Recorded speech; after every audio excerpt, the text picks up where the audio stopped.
All right, everybody, welcome to Virtual Bourbon. My name is Steve Akley. We have a fun, this is like a little mini project. We're going to be testing whether or not Henry McKenna has what we feel is a big variance between the barrels, or are two barrels that are very different. We've got several different years here. One was barreled in 2007, 12/14 2007. The other one was barreled 4/27/11.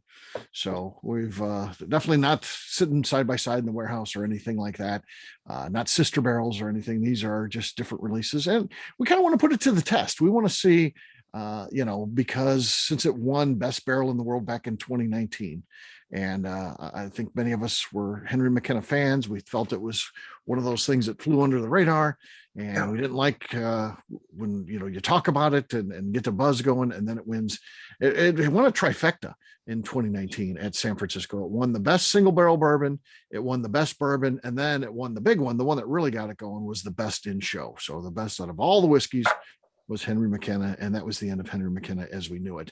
I used to like it, and I would buy it by the case, and I had a couple of cases left over, and because I would buy large quantities of it, and I had one of my old receipts in there, and this I just found earlier this year, and in there it was $27 a bottle at Total Wine, and now it's more like, it's not uncommon to see it 55, 65, 75, 85 bucks if you can find it. And a lot of it now, you just really can't find it at places like Total Wine and stuff like that. I don't know what happens to it. I don't know if it goes into their raffles or just, if it does hit, people just buy it immediately. I've never seen Henry McKenna in a while, and if I have, it's been outrageously priced.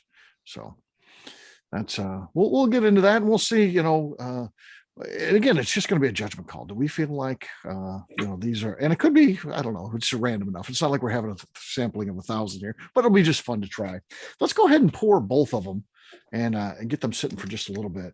And I've got some information about Henry McKenna, the brand, Henry McKenna, the man, before we get started. So we're going to be drinking them in the age order. So we'll drink the one, if you want to put them in order, 12/14/07. That's the one we're going to drink first. Again, pour both of them, but the one from 2011 will be the second one that we drink. So I got them all sitting there. All right, let's talk a little bit about Henry McKenna himself. He was a real person. Sometimes there's some bourbon celebrities that represent brands that aren't even real people, believe it or not. So but Henry McKenna was a real person. He was born in Ireland in 1819, and when he moved to the United States in 1838, he ended up opening a flour mill. So that was his job, but he would do a little distilling on the side, and he would lay down some barrels, and he discovered a couple of things.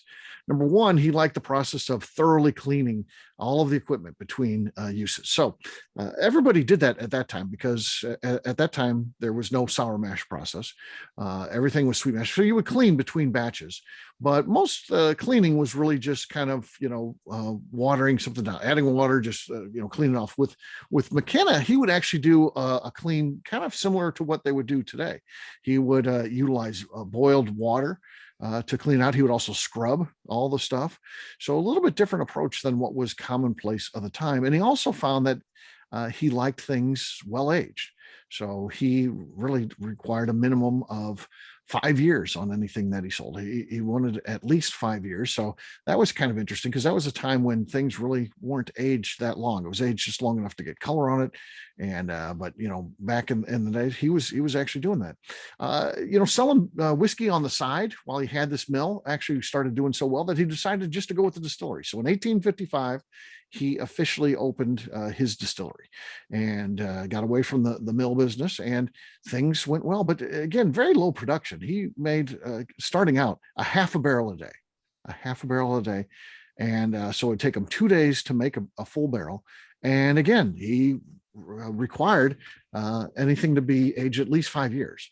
So that's pretty minimal amount of production for a product that he's going to then age at least 5 years. He did have a head start, though, kind of like the idea of Jim Rutledge doing today, laying down some barrels like he was doing at Castle and Key.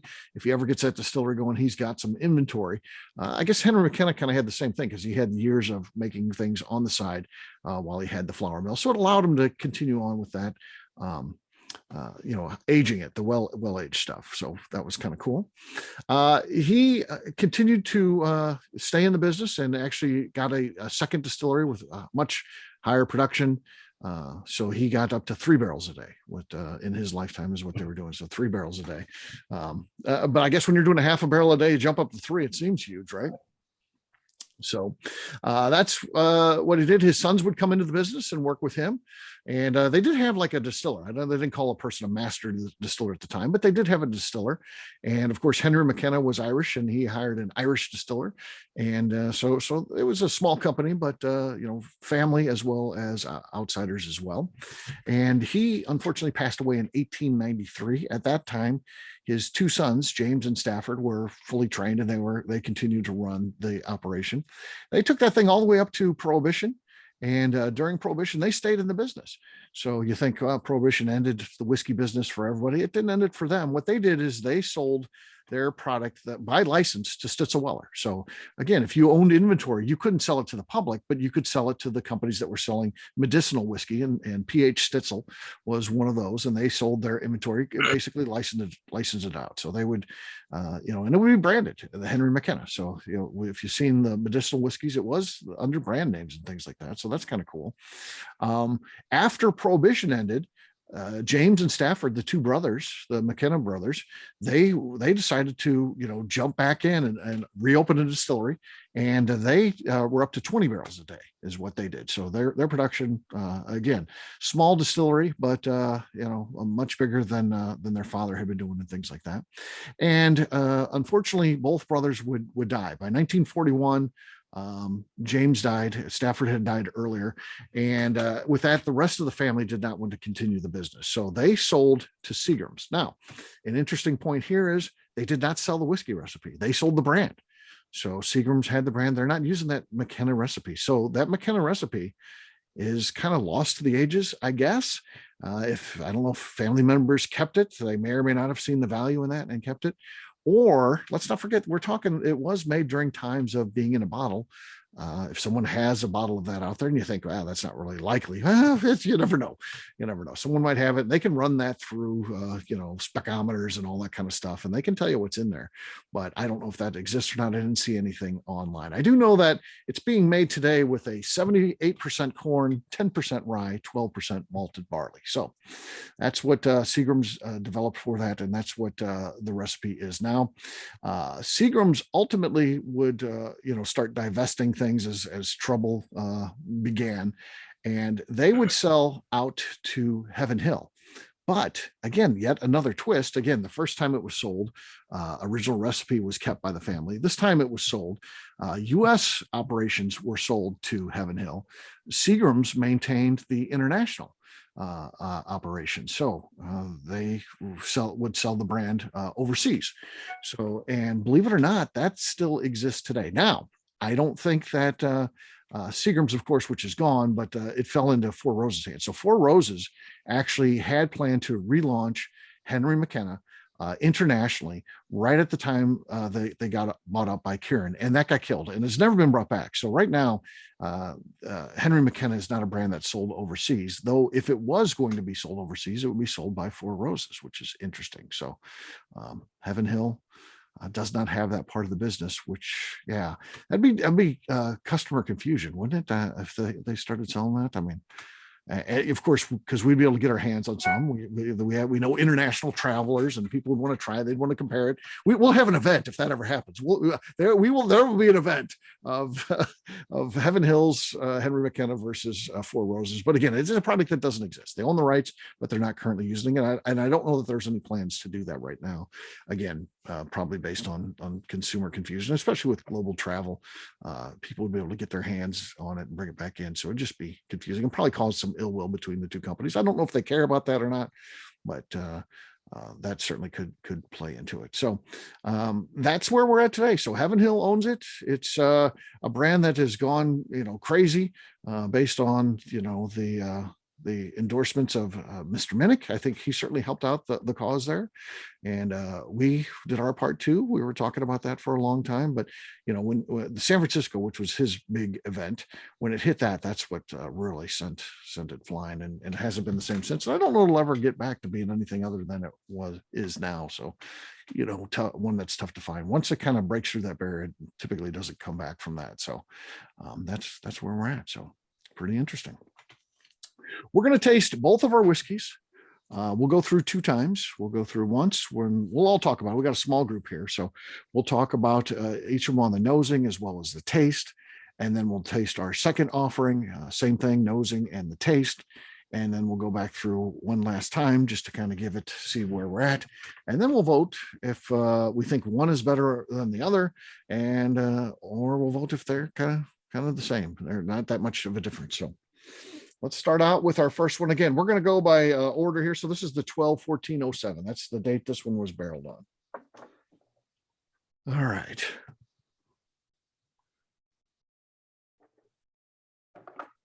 It's pretty sweet on the nose, right? Yeah. It's got fruity notes.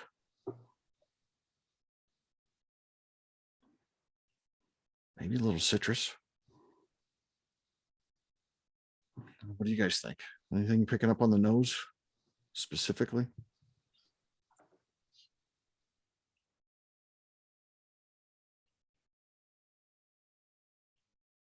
Cotton candy. Cotton candy, okay. Cotton candy. How many of you had to have that cotton candy when you were a kid? I have a machine. I can make it at home. You can?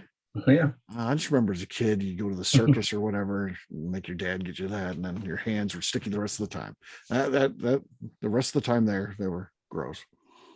All right, let's give it a taste and see what we got here.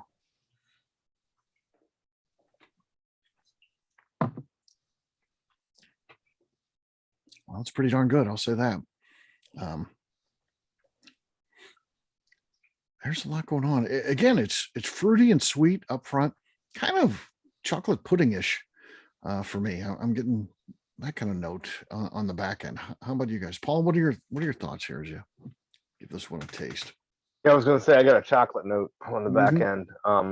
It's sweet, a little bit corny, definitely like distinctive Heaven Hill. But yeah, definitely pick up like a chocolate undertone on the back end. Yeah, it's definitely there. Mr. Bill, how about you? I'm not picking out any particular notes. I am picking up something a little fruity. Fruity, okay. It's got a real nice finish, doesn't it? Yeah. Kind of sticks with you. Gives you a bit of a hug that kind of stays there, and a nice little afterglow, I'd say. Mike, how about you, man? What are you tasting on this one? Definitely got some, kind of fruity candy on the nose, and then I'm getting a little more of like a brittle kind of on the palate. Mm-hmm. But yeah, it seems it wants to me, it drinks a little hotter than bonded. Yeah. Got a little heat on it, but I've noticed that with most of any of Heaven Hill's bonded stuff, kind of gives me that same, makes you think you're drinking into that 110 range rather than 100 proof. Yeah. Mr. Legend. I get some caramelized sugar. Mm-hmm. Caramelized sugar, nice. Which might be getting close to what Mike said about brittle. Brittle, yeah. Mm-hmm. So we know that bonded whiskey means it's at least 4 years old. This is a 10-year-old age state product, and I like I think McKenna used to say 40 seasons, which is kind of cool. on that. I like that that way of putting it. So it's 10 years and it's still called bottle and bond. It follows all the rest of the rules made in a single season and by a single distillery, all the rules to become bottle and bond. Does anyone know, with a Maker's Mark scarf on the line here, this famous one of these Maker's Mark scarves, if anybody can get this exactly right, we'll have each of the four of you guess what's the longest age statement it can have and still call itself bonded. So I'll throw out a number that is not going to be the answer. If I said 53 years, that's too old. It can't be 53 years old and be called bonded. There was a rule that amended things in the 50s. I think it was 52 or 58. I can't remember the exact year, but there is a limit. So, and I did not know this. I'll see if you guys know it. And if you don't know, you take a guess. And it's not 53 years, it's less than that because I said that was too high. So anybody want to take a guess first, or I'll call on you? Okay, Mr. Bill. 10 years. 10 years. No, that is not correct. That is not correct. It wasn't 10. I was going to say 12. That was my 12 other years. guess. 12 years. Okay. That is also not correct. Two more of you got chances at this thing. Paul's only looking it up. Gotcha. I saw his eyes looking down. I thought, I don't know. Oh, No, I was thinking 10 years too. 10 years. Okay. No, not it. Mr. Legend? I'll say 20. Boom, he got it. That's it. 20 years. You can have it up to 20 years and still call it bottle and bond. But if it's 21 years old, so like Pappy, if they ever did it that way, they could call Pappy 20-year bottled and bond Pappy if it followed the rest of the rules. But the 23 could not be. It could not be. So that's kind of cool. So, Mr. Legend, I will add this to your group of stuff, and you will get a Maker's Mark scarf. All right. Mark scarf. It'll keep you warm this winter. You might need that. We're going to be sitting for Bourbon County. I might need that Friday. Yeah, it's supposed to be cold. So, yeah. So sounds good. Congratulations. Congratulations. All right. Well, let's put this one aside. That was pretty good. And let's taste this one again. 4 years difference here. All right. On the nose. Go side by side here. They are different on the nose. Yep. A little bit more florally on this one. I'm getting a little banana candy. Banana, yeah. That's not something you normally get with Heaven Hill products. No. Banana, but you're Yeah, right. and it's that Laffy Taffy or Yeah, there you go. fake banana. I was gonna say. It's a fake banana of Laffy Taffy. Yeah. Yeah, there's really like three banana notes. I'd say you got your fake Laffy Taffy type of banana. You've got your circus peanuts, which is a little bit more subtle, but also sugary sweet. And then you got real banana. The way it tastes. So we can get those three. The Robinsons have joined us. We knew that we were a little late. Hello. So We've been waiting for you. we've been waiting for you. Well, we went through and we've tasted the first time, so you may want to. You can either start with that. We're going in year order, so we did the one. We've tasted the one from 12/14/07 the first time. We're going to go back through a second time. Okay. And we'll ask you guys for some notes on that one. We might have you jump in just to catch up with us. We're just getting started on the 4/27/11. So get you guys to pour that one. We gave away an outstanding prize, a Maker's Mark scarf for some trivia already. We'll have you play it just for fun.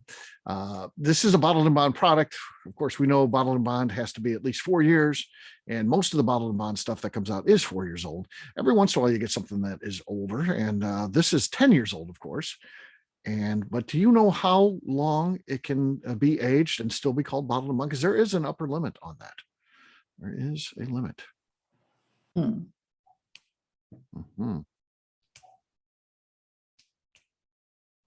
Don't know. I don't know. If you had to guess, what would it be? I'd say 12 years. 12 years. That's a good guess. We heard that guess before too. What would you And guess? 15. 15. Yeah. I think 12 was actually it for a while. And then they bumped it up to 20. So it can be up to 20 years. Wow. Oh, okay. I was gonna say 12. Yeah. So interesting. But let's talk about this one on the nose. We're saying kind of a little bit florally, but also banana, like Laffy Taffy. But there's some little caramel. I mean, there's a lot going on here. Yeah. It's got a good nose. Yeah, it's a really good nose. All right. Let's give this one a taste. Here we go.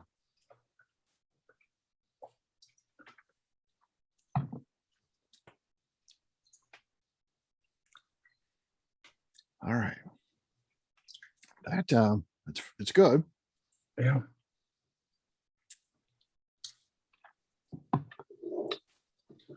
I like this one better. Like this one better.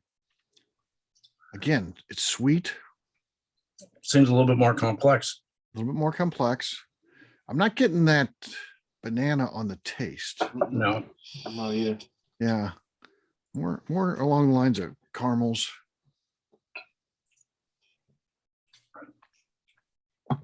This Yeah, one isn't quite, the first one was almost hot. This one is, This is Yeah. good. yeah, this one's really well balanced. The first one was a little bit hotter on the meter. Even though of course they're the exact same proof. But yeah, that's interesting. Mr. Bill, what are your thoughts as we talk about tasting notes on this one? I like it. For the Robinsons note, he didn't say that for the first one. So yeah, I can definitely tell that there's a difference between the two. It's not like it's two absolutely different, right. drinks, but Mhm. yeah. Mhm. Yeah, that one's,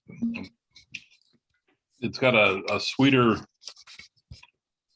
taste to it. The first one just, it's a little musty, and that may just not have opened up enough, but Yeah. What we said even chocolate notes we're kind of getting on the first one. yeah. Um, Yeah, like a cocoa. Yeah, yeah. Definitely different than this one. Not the creamy chocolate, Mhm. Mm. dry. Also, by chance, have you ever eaten just a plain Hershey bar? So you're talking just the regular Hershey bar, not anything fancy, not anything other than that. A plain Hershey bar and drank bourbon at the same time. Rick says it gives you a bitter taste in your mouth. We've had milk chocolate. I don't know if it was Hershey, but we've had milk chocolate. It's gotta be. Specifically, We got Hershey in there. I It's gotta did be that Hershey. a couple weeks ago before an event, and like the first two samples I had tasted absolutely terrible, bitter, and I spent the next 20 minutes trying to wash my mouth out, and then everything tasted normal again. So I I'm like a regular Hershey bar from time Oh, to yeah, time. It's sometimes you just crave just the plainness and simpleness of just the I mean, I regular Hershey bar. like plain Hershey bars. So that's why I Yeah. had a box of them. But it was like, there's something in that recipe that just didn't sit well, at least in my mouth, with drinking bourbon. Okay. Did it remind you of your childhood? After cursing. What does I don't that know. mean?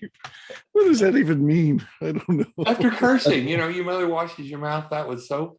Oh yeah. Oh no, I was thinking high school. No, I never ate chocolate with bourbon in high school. So Okay. All right, Mr. Bill, he likes it. He did not say that with the first one. He didn't say he didn't like it. He just didn't give his "I like it," which is the official Mr. Bill endorsement.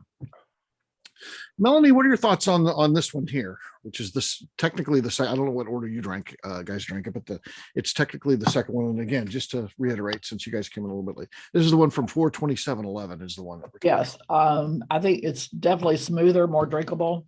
about. Mhm. yeah, Yes. I could drink this one all night long. Yeah.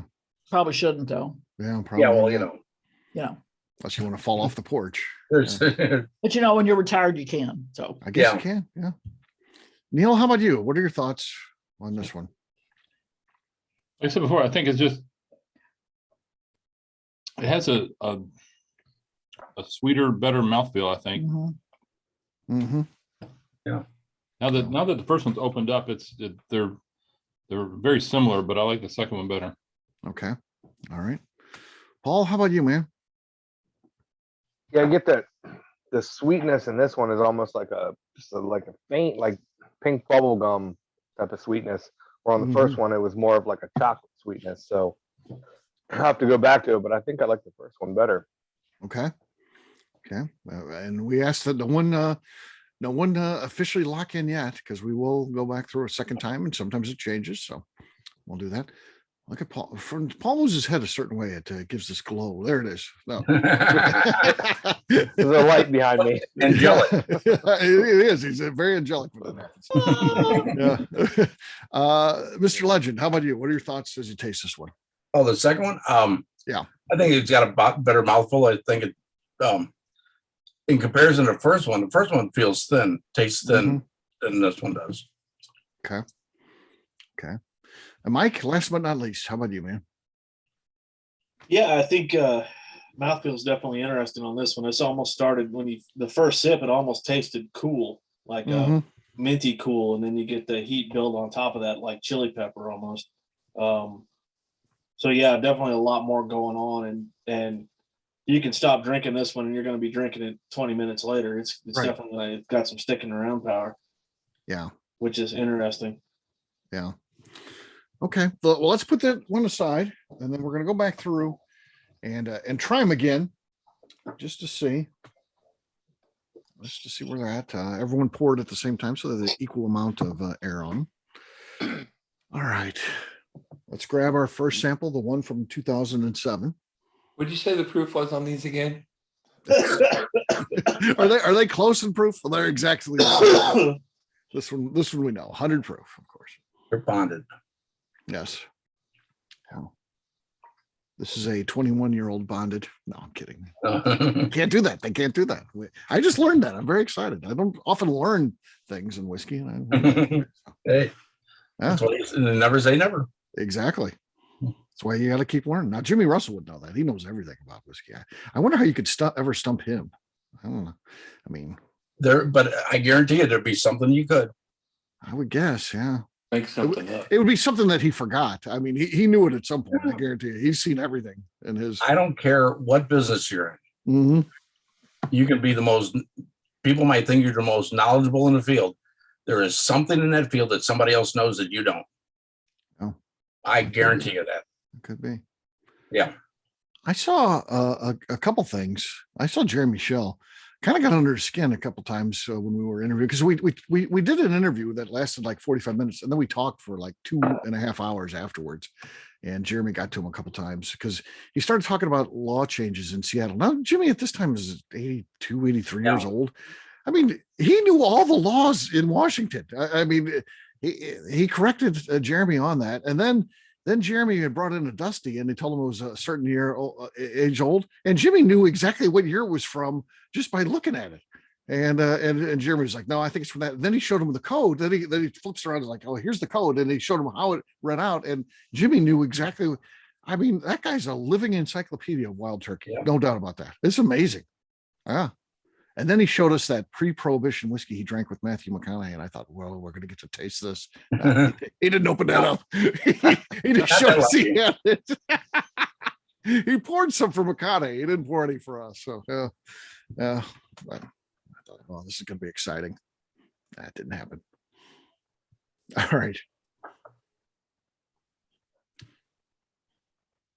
This one, maybe like Nilla wafers or something on the nose. It's light. But yeah, it's a little more baked goods this time around. Yeah. Let's try it. Maybe it's time's been good to it on the taste. Let's see.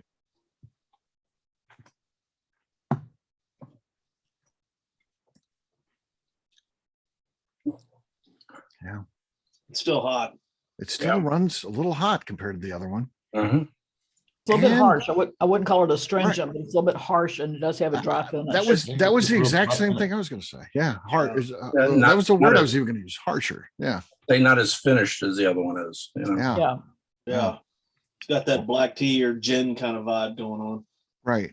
I bet this isn't the one that, Won the award. No. yeah, mascot judged. It's and the great thing is they say it's like, oh, we didn't pull out a honey barrel or anything. Come on, anybody would do. That's not even cheating in my mind. I mean, if you got a single barrel product, you pull out the best barrel you got, right? That's not cheating or anything. I think that's just good, smart business. I mean, Right. That's They're like- forward. If it's They're like, a competition, why wouldn't you? yeah, exactly. Well, And that's why everybody's buying this shit up, because they're like, oh, I want to get to the one that's that good. Right. And that's not one that's you get. Yeah, that's Anybody know what where the rest of that barrel went? Or I mean, do they, when they put that in, do they put that barrel aside and say, hey, if something happens, this is, yeah, it's still bonded, but it makes you wonder, if you win something like that, yeah, this is the barrel that won, and now here's a bottle from that same barrel. right. I don't know what they did. I don't know if they bottled it all up and have kept it or sold it, or you could also vat it. I mean, I wouldn't keep it on the wood any longer, because it's obviously really good where it's at, and it's got the minimum age statement of 10 years for the product. So I would assume. I just can't imagine them just being like, okay, well, we'll just sell the rest of this at retail. I would think they did something with it, but I don't have any insight. Yeah, you'd think at this point, with where the market is, if you had something like that and you were taking a flyer of putting one barrel away, and then if something good happens, bam, instant limited edition. That Yeah, you would think that they would do something like that, then sell because you could do that as a one-off, be like here's the double gold or best of show from San Francisco. Taste what they tasted in Frisco. Yeah, $5,000 a bottle. Okay. yeah, it would be big bucks, that's for sure. They probably used it for some hype or something to give to distributors or special clients. That would have been a good charity thing, Yeah. That's just cool to think about. Any other notes we want to share on this one before we close the book here on our first one? I mean, it's again not horrible. No. This is good. It's good bourbon. Also, when you compare it with the other one, it's almost like somebody was just starting out distilling, and this was like maybe one of their first products. And then the second one is like they've learned from the first one and they've Right. tweaked it, and it's better. The next generation. Yeah. Yeah. So it's interesting, but all right, let's try that second one and see what we got. All right. See if this one holds up. It seems to be the clear-cut leader going into this, but that can change. Boy, it's good on the nose, isn't it? Yeah. Yeah, it's got so much going on. Yeah. Just a nice mouthfeel. It just kind of coats your mouth. Mm-hmm. Yeah, let's give it a try here. Yeah, this is the cough syrup you want to drink. Mm-hmm. Yeah, this is kind of like a refined version of the first one. Yeah. Yeah, it's kind of perfection, really. I mean, that goes down the way you would hope that almost all bourbons would go down. Yeah. That's really good.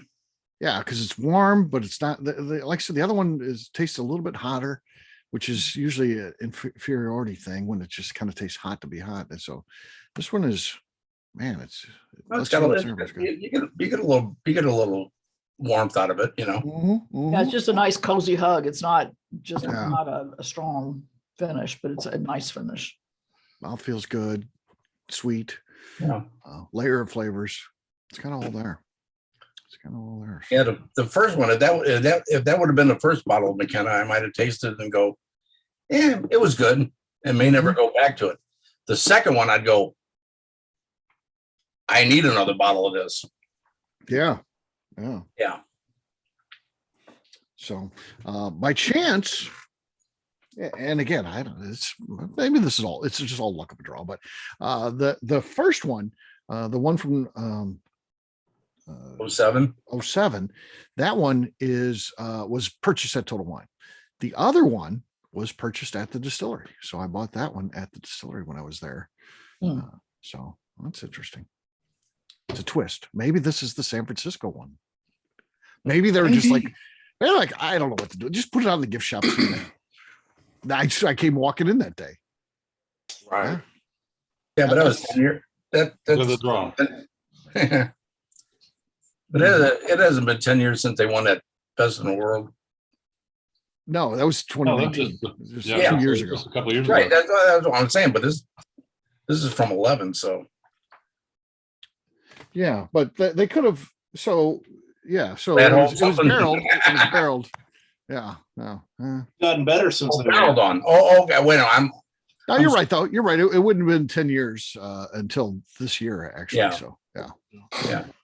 wouldn't have been eligible. You Yeah. just crushed my dreams. Rick, you just crushed my dreams, but that's fine. You know, I had a good Well, moment going there. Steve, that's exactly what happened. It just, Yeah. you know, Exactly. they saved one bottle for you. Yeah. So, all right. Well, it is now time to vote. So, we're going to vote on which is our favorite, and we're going to vote on, do we think that there's enough variance here that would incent them to search for a honey barrel to submit to San Francisco. Mike, we're going to start with you. Which one did you like better, first of all? I definitely like the 11 better. Okay. Just a more complete bourbon all the way around. So it sounds like you're leaning towards there's a big enough difference here, but do you feel that's the case, or do you feel like, they probably just did pluck whatever was available at the distillery because there's not that big of a variance? You know, I mean, I'm sure when they, with whatever they sent in, I'm sure they did a little searching, but the thing about it is with single barrels, it's like you could do this again with 2 different barrels and get the exact opposite, Right. outcome. So I am cheating, and I in the middle threw in a 4609. And it's kind of a progression. The one I'm drinking, my own bottle, that's an 09, is kind of right in between them. Mm-hmm. So, but the 11 would still be, it's probably closer to the 11, but the 11 still, to me, better. Is the best one. Okay. Yeah. Even out of the third sample I threw in out of my own stash. Yeah. Paul, which one did you like better out of these two? Came back around to the second one. I like the chocolate note that I was getting from the first one, but the harshness didn't go away. Yeah. They're both good. And I do think that it's hard to say, because I'm sure they cherry picked the barrel. I would have. Why wouldn't you? But Yeah, they could have. I mean, this was second one we had just by random chance. I could see being a winner of double gold. So, I mean, maybe they just threw it in there and they got lucky too. I don't know. But there's definitely a distinct difference in the two that we tried tonight. Yeah. Mr. Legend, which one did you like better? The second one. Okay. And do you feel like the variance is enough to say, there's definitely such a difference in barrels, you could seek out a better one? I don't know. Mm-hmm. I mean, there's enough of a difference that, given the difference, if I had a choice to, I was buying a bottle, I'd pick 2.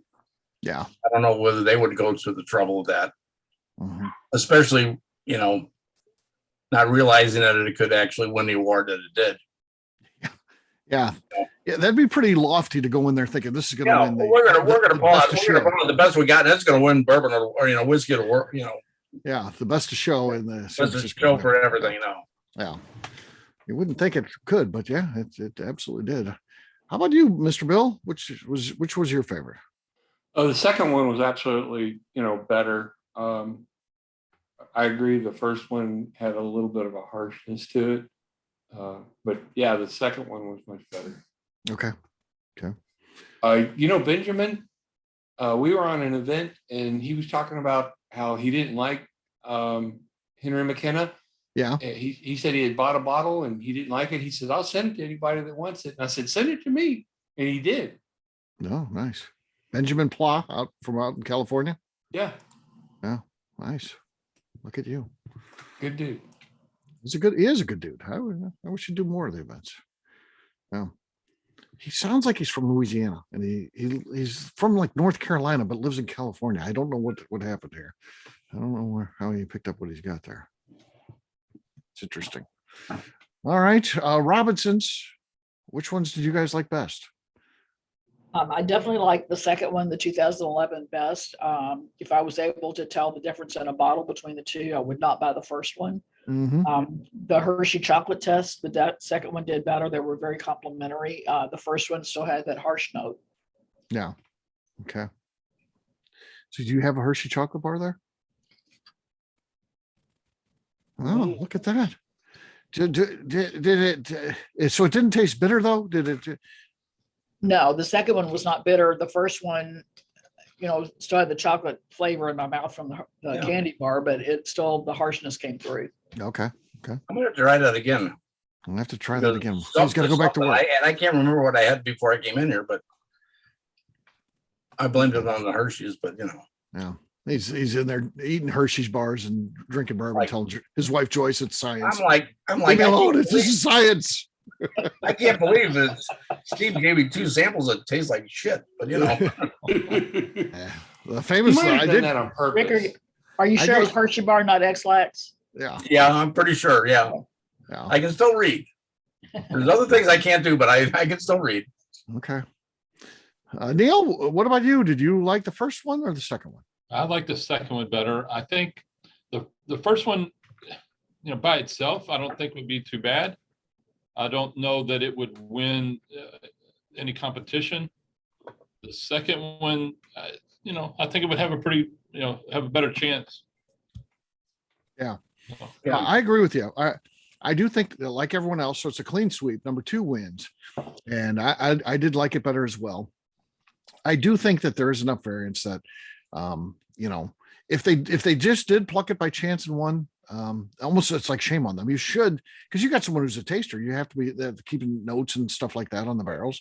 I would put your absolute best one out there. And again, I don't think that's cheating. I don't think that's Oh no. anything other than just a smart way to do it. If it's based on taste, you're going to put your best foot forward. And they allow single barrels. The single barrels automatically means there's going to be variance. So yeah, I think it's smart to put your best one out there, even though they said it was just, they didn't do that. Yeah. But it doesn't, in my mind, if they said absolutely we did that, they don't look bad in my eyes for sure. It's like the event that we had, with 5 examples, 1 craft distiller and four big boys. Yeah. The craft distiller, we all know who I'm talking about. Those are all single barrels. Yeah. Oh yeah. The fact that the one that he pulled though was just a random out of the rick house, here, take this, was kind of neat, but Yeah. So yeah, that's cool. All right. So there it is. I think that yes, Henry McKenna is delicious bourbon. I don't think it's for me, I don't know. If that bourbon 10 years old came out and it was $85, I guess maybe I wouldn't think about it. I would just drink it and like it. But when I was paying $27 for it, it's hard for me to make that jump all the way up to $85 yeah. in a couple of years. Nothing else being different other than it won a cool award. I mean, that's a big award for sure. San Francisco to me that's the Super Bowl of award Right. shows. But making that jump. That's like, I think like kind of what you're saying too, Steve, is, you win best of show on a single barrel. It's, Yeah. that thing It shouldn't be the case. For all we know. I mean, Yeah. you don't. Maybe the next day you wouldn't. Yeah. Yeah. That's unfortunate. I if I made the rules, which I don't have any say at all in San Francisco, if I made the rules, a single barrel is they can have best single barrel. That's fine. That It'd be a could be different category. a category, but that wouldn't be eligible for best show because again, You can't do it again.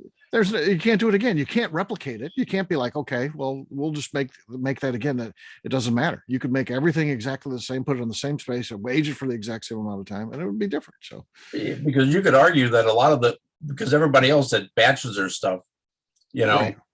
and submits entries, that one of the barrels out of any of those batches might be enough to beat the single barrel that won.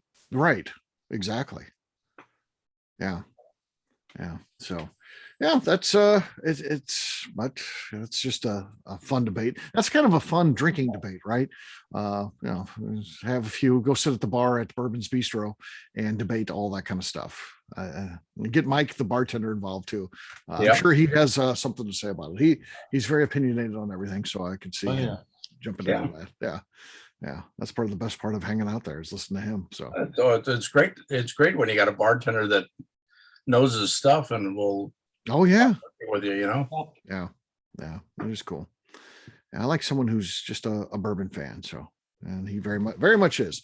I mean, so much so that I've had friends run into him at the liquor store buying stuff. So, you know, hey, guy works at a bar for God's sakes, and yeah, just run into him at the store. So, yeah, I actually like people that do what I do too, that still go and stand in line or buy things. You know, I've run into like Susan Rigler standing in line to buy items. There's other bourbon celebrities you don't see stand in line. They don't buy, you know, they get they're sent their media samples and that's all they want to do. They're not going to stand in line. So that's a whole different talk too. But I always come at everything as just as a fan. So and that never could change. I just am a fan of bourbon. So very cool. Well, on that note, I think we're going to wrap this one up. I'll stick around, of course, as I always do afterwards, but we'll turn off the recorder, say goodbye to the audience that's watching this. Again, we had only about half the people Hi, show up. audience. Yeah. So they'll be catching up, trying that. And then there's also just people on the internet that watch it too. So how about that? So hello to them too. Bye. See you guys. Bye. Bye.